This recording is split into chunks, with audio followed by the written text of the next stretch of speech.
안녕하세요. 머니시크릿입니다. 2025년 중동은 다시 한번 거대한 경랑에 휩싸였습니다. 핵 개발과 무력 시위를 지속하며 강경 노선을 걸어왔던 이란. 그러나 2025년 이스라엘의 기습 공습으로 인해 이란의 방어 시스템과 체제, 안정성에 대한 의문이 제기되고 있습니다.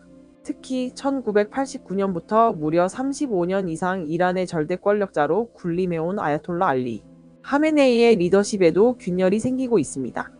오늘은 이란이라는 신정국가의 구조, 하메네이의 권력 기반, 그리고 최근 벌어진 군사적 충돌과 그 후폭풍까지 깊고도 치밀하게 분석해 보겠습니다. 1부. 이란은 왜 신정국가가 되었는가? 1979 이슬람 혁명의 시작. 이란 현대사의 전환점은 1979년입니다. 미국의 후원을 받으며 서구식 근대화를 추진하던 팔레비 왕조가 이란 국민의 분노와 시아파 성직자들의 결집에 의해 무너졌습니다. 이른바 이슬람 혁명입니다. 혁명의 지도자였던 아야톨라 루홀라 호메이니는 망명지 프랑스에서 귀국해 즉시 신정체제를 선포합니다. 이슬람 율법이 헌법보다 상위에 존재하고 최고 지도자인 라흐바르가 모든 권력을 장악하는 구조. 그 체제는 오늘날까지도 지속되고 있습니다. 이란은 입헌 군주제에서 곧장 신정국가로 변모했습니다. 대통령, 국회, 사법부가 존재하지만 이들은 모두 라흐바르의 통제 아래에 있습니다.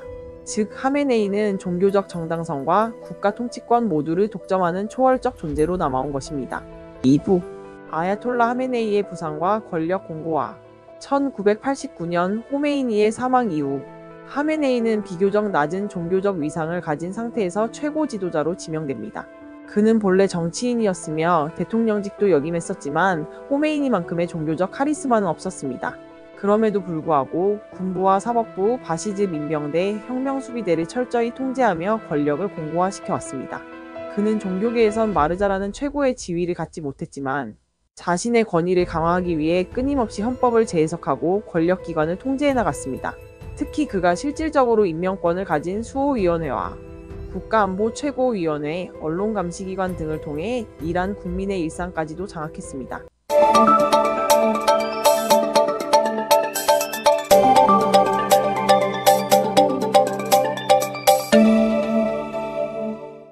3부.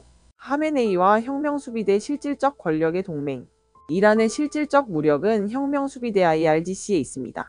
이들은 군대 이상의 권력을 가지고 있으며 정치, 경제, 언론, 외교까지 관여합니다.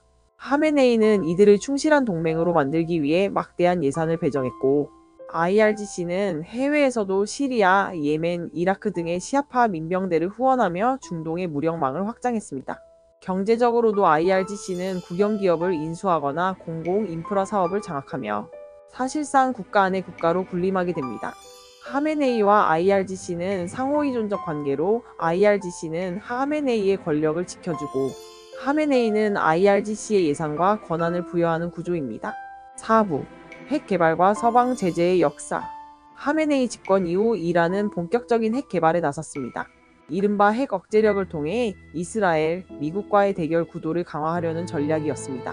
그러나 이는 곧 서방의 경제 제재로 이어졌고 이란 경제는 수차례 붕괴 위기를 겪습니다. 유가 하락, 외환 부족, 인플레이션 등으로 이란 국민의 불만은 커졌지만 정권은 이를 억압으로 잠재우려 했습니다.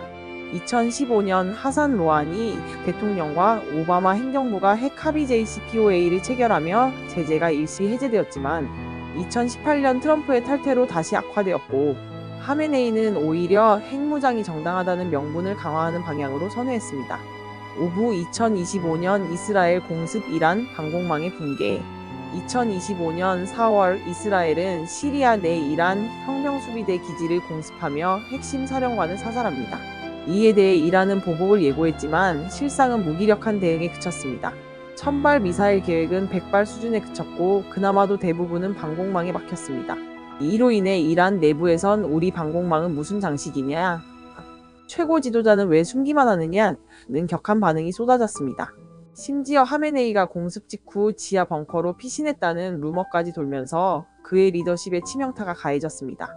군사적 강경 노선의 정점에 있던 하메네이가 결정적 순간에 복수는 하겠다.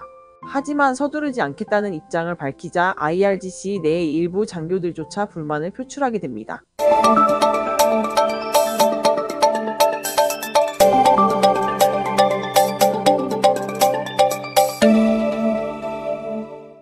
6부 후계 문제와 정권의 불안정성. 하메네이는 올해 86세입니다. 후계 구도에 대한 논의는 수년 전부터 지속됐으나 공식 발표된 적은 없습니다. 그의 아들 모지타바 하메네이가 유력 후보로 거론되나 대중적 인지도나 종교적 권위 모두 미미합니다. 다른 대안으로는 사법부 수장 혹은 IRGC 출신 정치인이 거론되나 누구도 하메네이만큼의 통제력을 가지지 못하고 있습니다. 이란 내외의 반정부 세력도 들썩이고 있습니다. 미국의 망명 중인 팔레비 왕조의 왕세자 레자 팔레비가 하메네이 퇴진을 요구하며 목소리를 높이고 있고, 반정부 단체인 이란인민무자헤딘 기구 PMOI도 활동을 재개했습니다. 그러나 이들은 이란 내부에서 뚜렷한 지지 기반이 없어 현실적으로 대안이 되긴 어렵습니다. 7부 하메네이 체제의 딜레마와 국제사회의 시선. 지금의 하메네이 체제는 분명히 딜레마에 빠져 있습니다. 경제는 망가지고 국제적 고립은 심화되며 군사력의 신뢰도마저 떨어졌습니다. 미국과의 핵 협상이 재개될 가능성도 낮고 중국과 러시아는 명시적 지원에는 한계가 있습니다. 이란이 호르무즈 해협 봉쇄 같은 강수를 두지 못하는 이유도 중국에 타격을 줄 수 있다는 국제적 부담 때문입니다. 결국 하메네이는 체제 유지와 보복 사이에서 갈등하고 있으며 이 딜레마는 체제 전체를 흔들고 있습니다. 혁명수비대의 군부 쿠데타 가능성, 후계자 리비에 따른 권력 진공, 혹은 대중 봉기에 의한 체제, 전복 시나리오까지 모든 가능성이 열려있는 상황입니다. 8부 쿠데타 가능성은 현실성과 한계. 하메네이의 리더십에 금이 가면서 일각에서는 쿠데타 가능성까지 거론되고 있습니다. 하지만 이는 아직까지는 현실성이 낮습니다. 이유는 두 가지. 첫째, 혁명수비대 IRGC는 하메네이 개인의 권력 기반이며 군 내부에는 강력한 충성 구조가 형성되어 있습니다.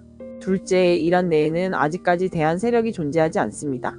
망명 중인 레자 팔레비나 반정부 단체 PMOI는 대중적 지지 기반이 약합니다. 하지만 경제가 계속 악화되고 외부 충격이 반복된다면 이란 내 2차 혁명 가능성도 완전히 배제하긴 어렵습니다. 2025년 현재 이란의 신정국가는 거대한 변곡점을 맞이하고 있습니다. 하메네이라는 인물 하나에 의존해온 체제가 그의 고령과 무기력함 앞에서 흔들리고 있는 것입니다. 과연 이란은 제2의 혁명으로 나아갈 것인가? 아니면 또 다른 강경 지도자가 등장해 억압과 긴장의 시대를 연장할 것인가? 역사는 반복되지 않지만 흔들리는 제국은 언제나 내부에서부터 무너졌습니다. 이란 역시 그 운명을 피할 수 있을지 앞으로의 몇 달이 이슬람 세계 전체의 미래를 좌우할 수도 있습니다.